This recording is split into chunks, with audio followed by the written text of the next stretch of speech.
Bu şəxslərə bir dəfəlik 1200, aylıq isə 250 manat ödəniləcək.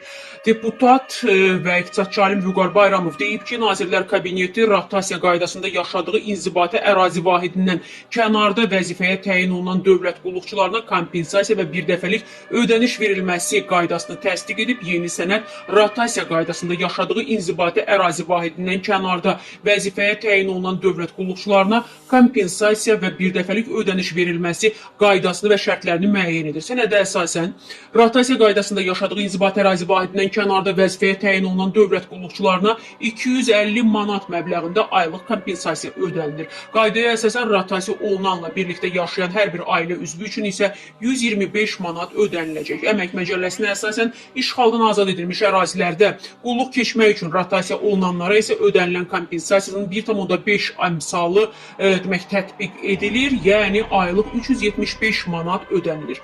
Rotasiya olunanlara minimum aylıq əmək haqqının 3 misli məbləğində, yəni 1200 manat məbləğində bir dəfəlik ödənişin verilməsi də nəzərdə tutulur. Bu vəsait köç və digər zəruri xərclərin ödənilməsi məqsədi ilə verilir. Yeni qaydanı keyslər üzərindən izah edək. Birinci halda tutaq ki, Sumqayıt şəhərində qeydiyyatda olan dövlət qulluqçusu rotasiya qaydasında Bərdə rayonunda işini davam etdirir və onun ailə üzvlərinin sayı 4 nəfərdir. Bu zaman həmin şəxsə 1200 manat məbləğində bir dəfəlik ödəniş və 625 manat, yəni 250 manatın üzərində 125 manat gəlməklə onu 3 nəfərə vurmaqla ki, gəlib çıxır, aylıq kompensasiya ödənilir. Yəni bu kompensasiya maaşdan əlavə ödənilən vəsaitdir. Yəni maaşla paralel olaraq əlavə bunu da alır həmin şəxs. İkinci halda isə Sumqayıt şəhərində qeydiyyatda olan dövlət qulluqçusu rotasiya qaydasında əgər Füzuli şəhərində, yəni işğaldan azad olan ərazimizdə işini davam etdirirsə, bu halda həmin şəxsə 1200 manat məbləğində